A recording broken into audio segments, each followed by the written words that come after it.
दोस्तों, आज देखेंगे horror movie the black room, जिसमें एक ठरकी डीमन औरतों के जिस्म का भूखा है। कहानी शुरू होती है जब मोनिका की चादर उतर जाती है और उसका ब्रा भी धीरे धीरे उतरने लगता है।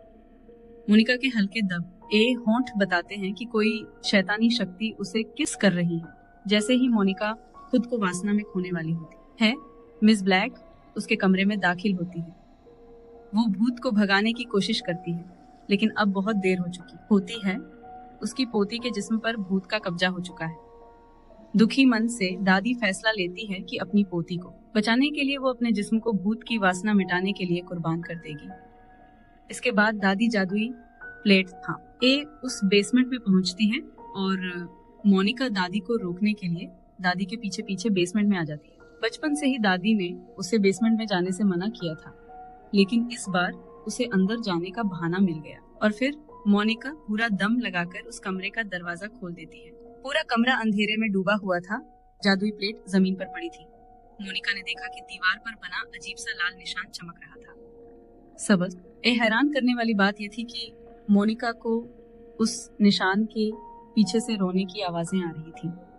डरते हुए मोनिका धीरे धीरे उसके पास गई और तभी एक शैतानी पंजे ने उसके बदन को जकड़ लिया। उसे एक अनजान दुनिया में घसीटने की कोशिश की, लेकिन आखिरी पल में मोनिका ने जादुई प्लेट को पकड़ लिया और डीमन ने उसे वापस बेसमेंट में बाहर फेंक दिया। आजाद होते ही मोनिका तुरंत बेसमेंट से भाग निकली। 2 साल बाद मोनिका ने घर बेहद कम कीमत पर बिक्री के लिए लगा दिया। कैमरा हमें एक ब्रोकर को दिखाता है जो एक कपल पॉल और उसकी पत्नी जेनिफर को घर दिखाने लाती है। इतनी कम कीमत में बड़ा घर लेकर वे दोनों खुशी से पागल हो गए और नए घर में रोमांस करने लगे। लेकिन तभी घर के एक कोने से अजीब आवाज आने लगी और आवाज का पीछा करते हुए उन्हें पता चला कि यह बेसमेंट से आ रही है। जैसे ही वे तहखाने में गए, उन्होंने एक अजीब आदमी को देखा। उसने खुद को इलेक्ट्रिशियन बताया क्योंकि पहले हीटर में विस्फोट हुआ था, तो ब्रोकर ने उसे मेंटेनेंस के लिए बुलाया। इलेक्ट्रिशियन की जांच से पता चला हीटर का पाइप एक बंद कमरे में जा रहा था, लेकिन कपल को पास उस कमरे की चाबी नहीं थी। इसलिए इलेक्ट्रिशियन ने लकड़ी के दरवाजे पर पीटना शुरू कर दिया। फिर हम देखते हैं लकड़ी के दरवाजे पर लगी हुई जादुई प्लेट नीचे गिर गई। इलेक्ट्रिशियन बहुत ही हैरान था। तभी अचानक पीछे लकड़ी का दरवाजा अपने आप खुल गया। इलेक्ट्रिशियन ने ज्यादा सोचा नहीं, सीधे अंदर चला गया। अंधेरे कमरे में अंदर घुसते ही उसने प्लेट को लात मारी और दीवार पर बने अजीब निशान देख रहा था। अगले ही पल दरवाजा तेजी से बंद हो गया और लॉक भी किसी अजीब चीज से अटक गया था।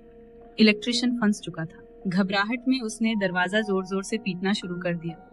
दरवाजा तो नहीं खुला, बल्कि उस पर एक बकरे का सिर गिर गया। जैसे ही इलेक्ट्रिशियन ने अपना होश संभाला, डीमन ने हमला कर दिया। जब इलेक्ट्रिशियन काफी समय से वापस नहीं लौटा, तब पॉल नीचे आ गया। खाली बेसमेंट देख कर पॉल वापस चला गया और दोनों पति पत्नी फिर से रोमांस की तैयारी करने लगे। जेनिफर बाथ टब में सेक्सुअली उत्तेजित हो जाती है और डीमन भी जेनिफर के साथ रोमांस करने लग जाता है। वहीं दूसरी और पॉल की कहानी तो और भी अजीब है। उसे लगता है कि उसके बिस्तर में उसकी पत्नी है और उसके शरीर के साथ खेल रही है। कुछ ही पलों में पॉल एंजॉय करने लगता है। अगले ही पल जेनिफर का रोमांस का मूड बिल्कुल तैयार है, लेकिन पॉल थक कर सो जाता है। पॉल का रवैया देखकर जेनिफर बहुत निराश होती है। अगली सुबह पॉल दौड़ने के लिए जाता है और घर पर जेनिफर कपड़े धोने की तैयारी करती है। लेकिन कल रात वाला मजा जेनिफर को फिर से याद आने लगता है। इस बार डीमन जेनिफर के साथ अलग पोजीशन में रोमांस करता है। तब वॉशिंग मशीन में शॉर्ट सर्किट होता है और जेनिफर वापस अपने होश में आती है।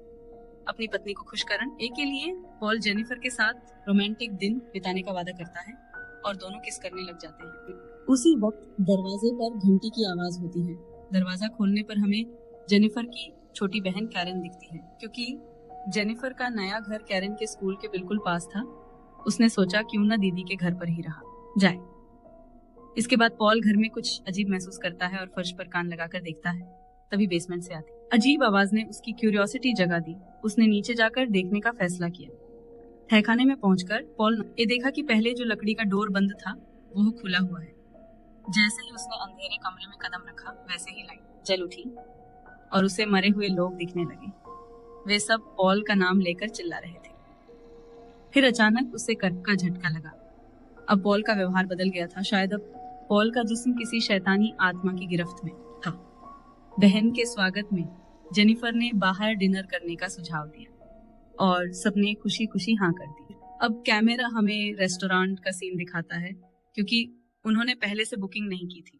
उन्होंने टेबल के लिए इंतजार करना पड़ा, लेकिन पॉल की नजर एक खूबसूरत लड़की पर थी और वो उस लड़की के साथ फ्लर्ट करने लगता है। जब लड़की वहां से गुस्सा होकर चली जाती है, तब उसके अंदर शैतानी वासना जागती है। अचानक पॉल की आंखों में लाल चमक दिखाई दी और उस लड़की के कपड़े टॉयलेट में अपने आप उतरने लगे। अगले सीन में तीनों टेबल पर डिनर कर रहे हैं, लेकिन पॉल तो उस लड़की के जिस्म के साथ खेलना चाहता है। बातचीत के दौरान पॉल ने अपनी पत्नी को बताया कि कैसे वह धरती पर आया। साथ ही उसने उन्हें अपनी आसना और पावर्स के बारे में भी बताया। जब जेनिफर को यकीन नहीं हुआ, तब जबकि उसकी बहन ने कहा कि अगर सच में ऐसा है, पॉल अपनी उंगली से कप के साथ खेलने लगा। उसकी उंगली के हरकत करते ही उस लड़की को एहसास हुआ जैसे कोई उसके शरीर को छू रहा है। देखते ही देखते लड़की को जबरदस्त आनंद मिलने लगा, जो समुद्र की लहरों की तरह बढ़ता ही चला गया। घर पहुंचते ही पॉल सीधा बेसमेंट में गया और वापस से शरीर के अंदर वासना की ऊर्जा भरी। ज्यादा वासना बढ़ने के कारण उसने आज रात न सोने का फैसला किया। पॉल ने जेनिफर को कैरन के साथ थ्रीसम करने का सुझाव दिया। यह सुनकर जेनिफर आग बबूला हो गई और बोली, तुम तो मुझे ही संतुष्ट नहीं कर पाते और थ्रीसम की बात कर रहे हो। गुस्से में उसने पॉल को कमरे से बाहर ढकेल दिया, पर पॉल को इसकी चिंता नहीं थी, क्योंकि उसका मन तो कैरन के साथ सेक्स करने का था। जेनिफर के सोते ही पॉल सीधा साली के कमरे में पहुंचा और नंगा हो गया। साली ने सेक्स के लिए मना किया तो पॉल को गुस्सा आ गया और पावर से कैरन की बॉडी को कंट्रोल में ले लिया।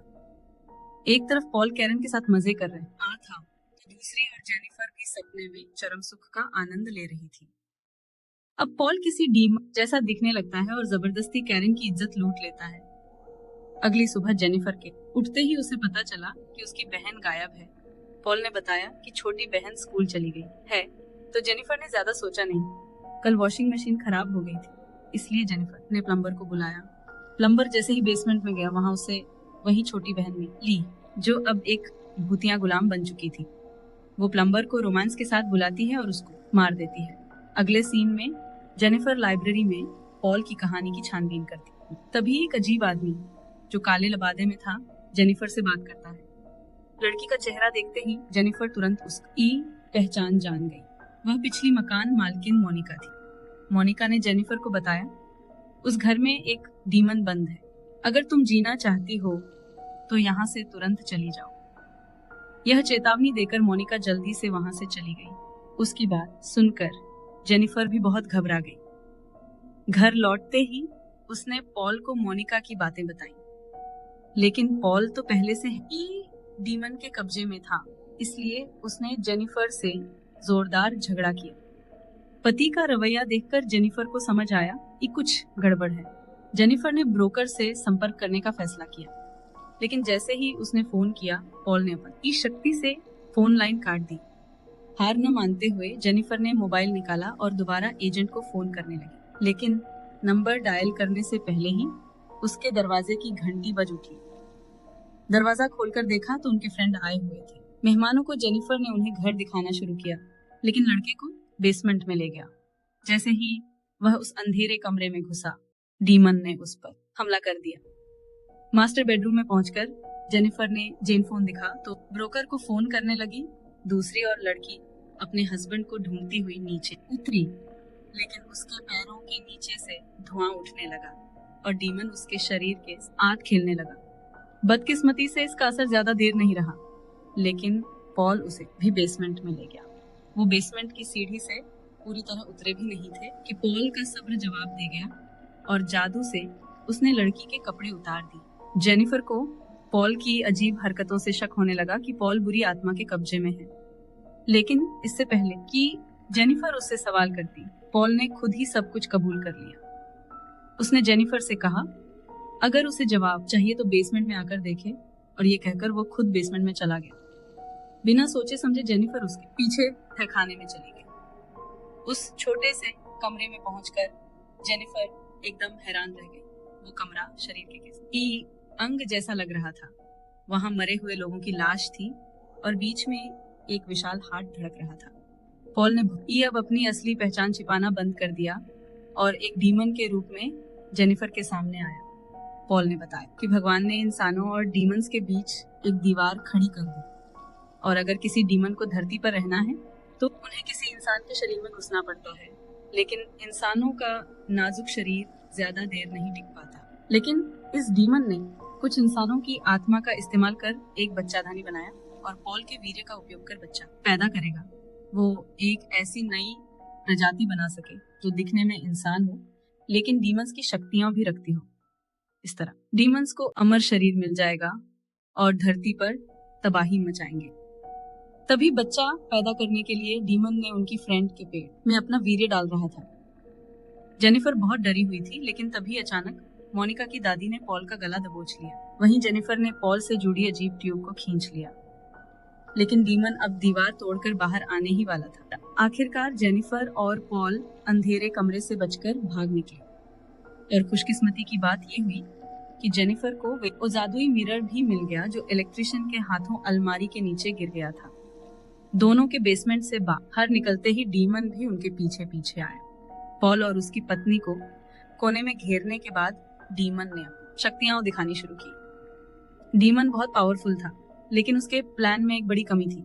वो भूल गया कि आसानी शरीर सबसे नाजुक होता है। जेनिफर ने बड़ी मुश्किल से डीमन पर चाकू से अटैक किया और जैसे ही जेनिफर ने जादुई मिरर उठाया, डीमन पूरी तरह से लाचार हो गया और धुएं की तरह उस जादुई मिरर में हमेशा के लिए वापस कैद हो गया। जादुई मिरर भी फिर से बेसमेंट में वापस चला गया। दोस्तों, ये मूवी यहीं खत्म होती है।